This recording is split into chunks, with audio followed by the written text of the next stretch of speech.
Hello viewers, this Too Fast here. In today's video, I'll be upgrading the car radio in this 2009 Toyota Tacoma. As you can see, this is an old radio and it lacks a lot of the features you find in newer vehicles. This is a new wireless Android Auto Apple CarPlay multimedia device that I installed. As you can see, it has a very large 13.1 inch display. With the CarPlay and Android Auto function, you'll be able to use this device for navigation or listen to Spotify music in the vehicle. This unit is packed with a lot of great features, including a backup camera, and it also supports steering wheel control, so I can adjust the volume with the buttons on the steering wheel, and I will show you how to set that up. It also supports hands-free calling with the external microphone. In this video, I'll show you everything you need to know about this device, including how to install it. So let's get started.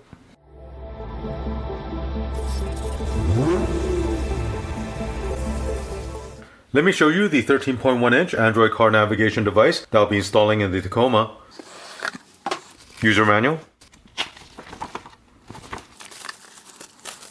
Right here is the Android Auto device. There's a video cable for the backup camera, power cable for the backup camera, and there's a backup camera. Right here is a microphone for hands-free calling. This is a 4G antenna, screwdriver, and some screws. This wiring harness is for connecting the microphone, audio and video input and output. This bracket will be installed on the back of the Android device. This bracket is a universal one and I will not be using it. Now when you order the radio, you do need to specify the vehicle you have, and inside this box, the wiring harness and the bezel is made specifically for the Tacoma, so the seller will send you the specific parts you need for your vehicle. Right here is a wiring guide. This bracket is made specifically for the Toyota Tacoma.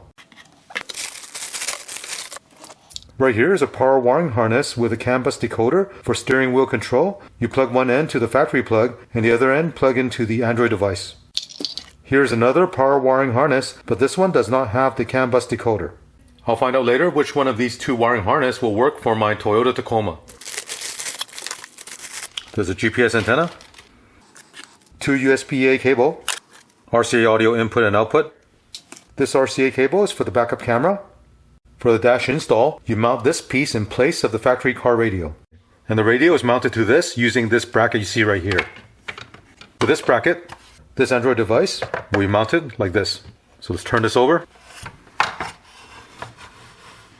Now looking at the mounting holes here, there are three positions you can set this to. If you put it in this position, the screen is going to be higher. There's a middle position, and there's the lower position. For this install, I'm going to set this to the middle position right here. Now if I remove this bracket, you see the four screw holes. Install the four screws. Next I'll install this bezel onto this bracket, and there are four screws you need to install. Next I'll connect the wiring harness to the back of this unit. There's the GPS antenna. There's a video input for the backup camera. There's a 6-pin USB port for connecting a storage device so you can play MP3 or videos. This one is a 4-pin USB port for OTG or on-the-go connection to a mobile phone. This wiring harness has the connector for your microphone and the audio input and output.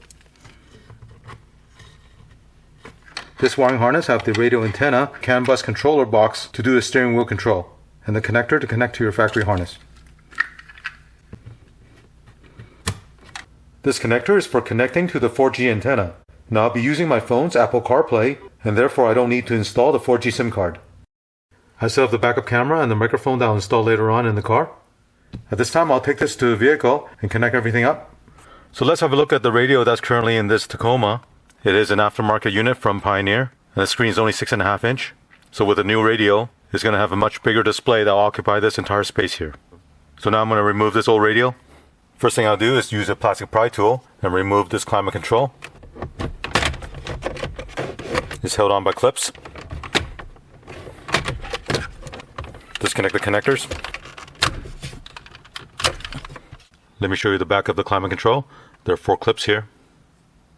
Now if your Tacoma still have the factory radio, then you have to remove four 10mm bolts underneath here.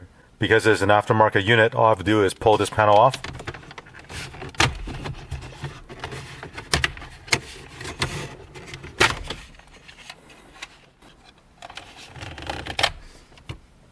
Looking at the back of the panel, I do have to transfer this module over to the aftermarket bezel.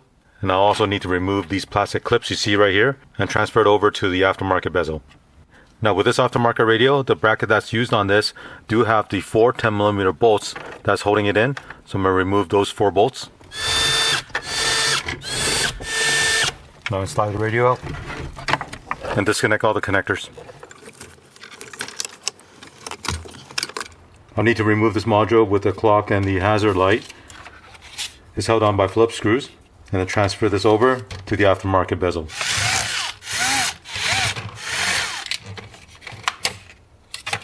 Now one thing with this module is actually housed in an aftermarket bracket you see right here. This is not the factory one, and that's why the screw holes does not fit this bezel here. So what I'm going to do is I'm going to cut off these tabs right here.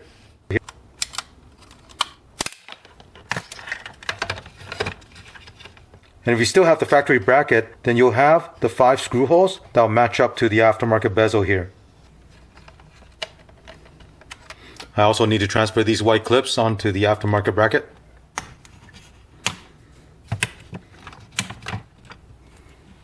There's also one more tab you need to install in the middle here. For the microphone, I need to run the wire behind this A-pillar here. So I pull back on the weather stripping and then remove the cap on the grab handle and remove these 2 10mm bolts. I'll also remove the old microphone for the old system.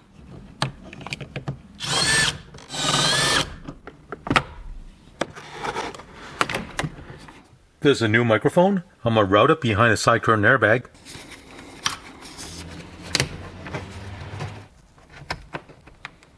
The cable is ran behind the airbag here. I'm not going to reinstall this panel.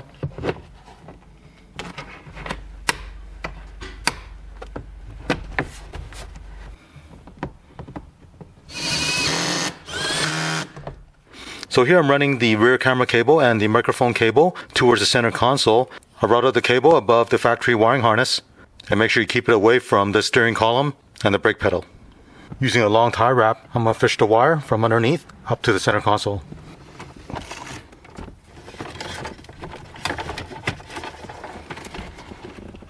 Pull up on the side step and remove the panel. I'm also going to pop this cover off.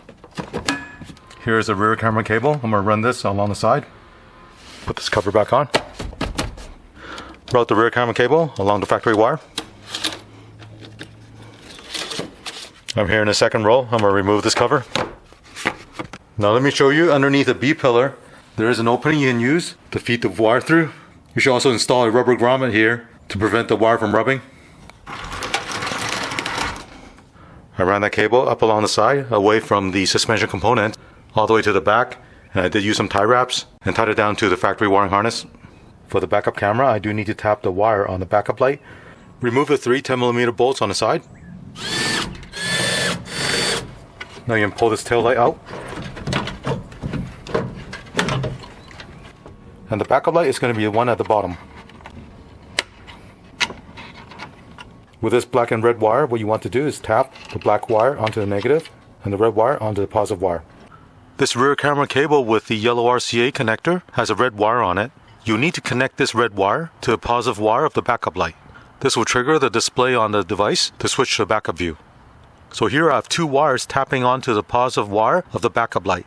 One is a red wire from the power cable connecting to the rear camera, and the other is going to be the red wire from the rear camera RCA cable. I solder the 2 red wires together, and I'll tap onto the backup light wire using T-tap connector.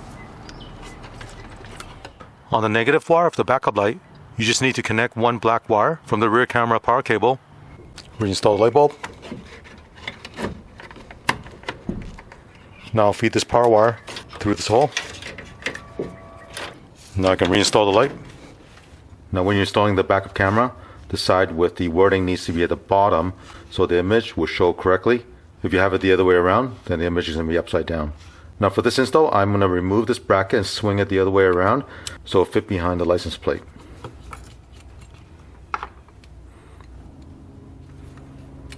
So I'll install the rear camera on this license plate frame right here. I'm going to drill the 2 holes on the side.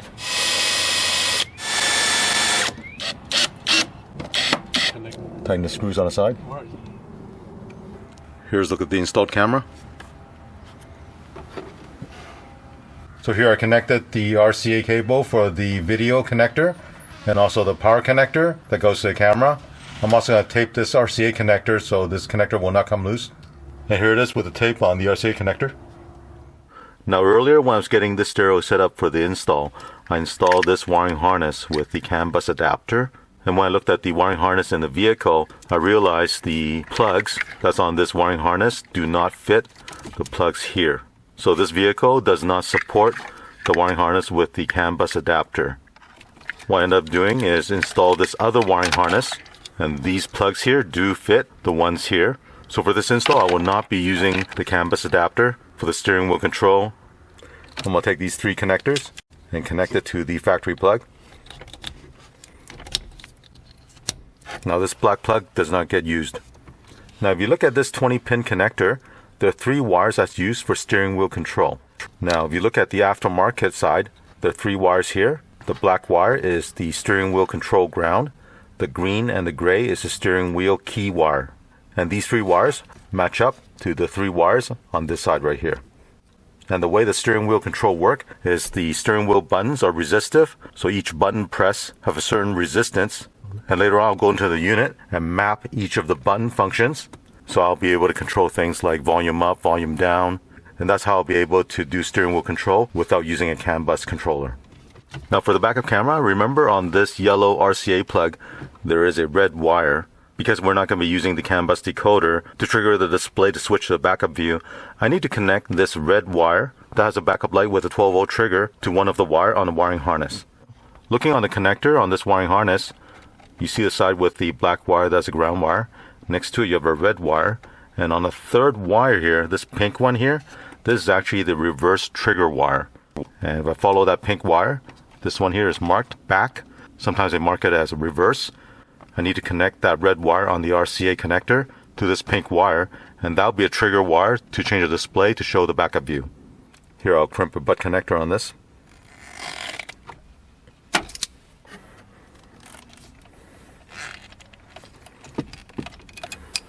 So now I have the red wire on the RCA cable connected to the pink wire with a backup trigger wire.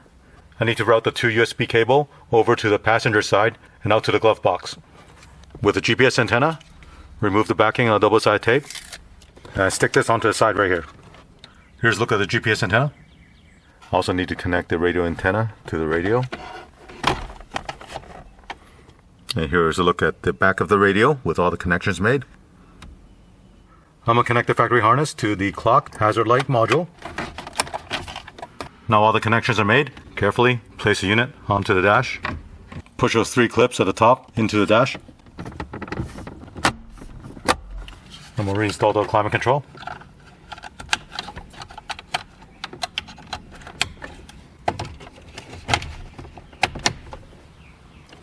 And we'll turn on the ignition, make sure it works. Unit power's on. Let me show you how to map the steering wheel control on this unit. Go to apps. Find the app that's called SWC, steering wheel control. Open that up. Now you see all these buttons here. And the message here tells you to please hold the button on the steering wheel in the learning state.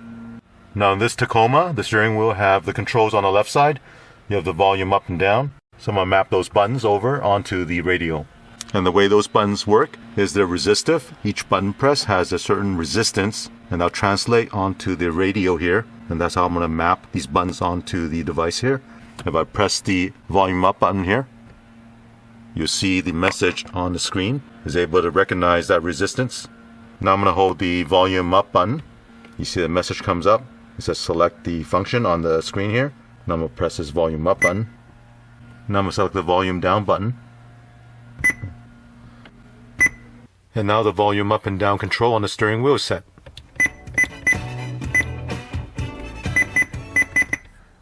Let me show you another way of controlling the volume.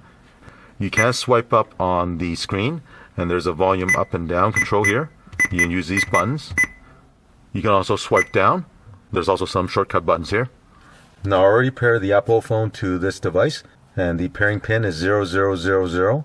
To open up Apple CarPlay, select CarLink app here. And right now you're looking at Apple CarPlay. These are all the compatible apps. I have navigation. Also have Spotify. So you can play music.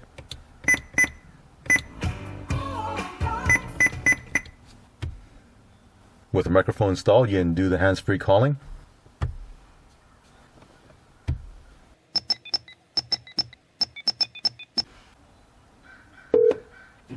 You have reached the National Weather Service in Jackson, Kentucky. Please listen closely to the following option. Now to go back to the ASURE homepage, select this button here. Now select Home. You're back on the home page. To listen to radio, there's a radio button right here.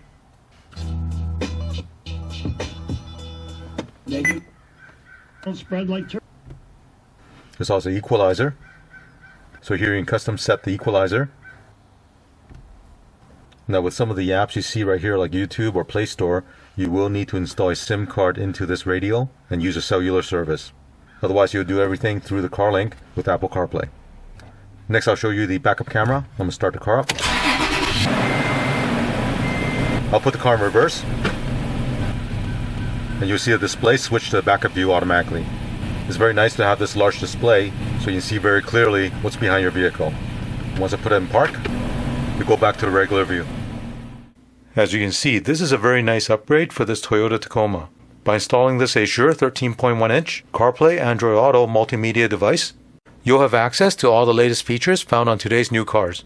I really like the large display on this unit. It's perfect for navigation, and the user interface on this device is very easy to operate. If you have a Toyota Tacoma model year 2005 to 2013, you can get this for your vehicle. If you're interested and you want to learn more about it, check out the link below. I hope you found this video to be helpful. As always, thank you for watching. Thank you for watching this video. To support this channel, remember to click on thumbs up, subscribe to my channel, and turn on the notification bell so you get notified of new videos.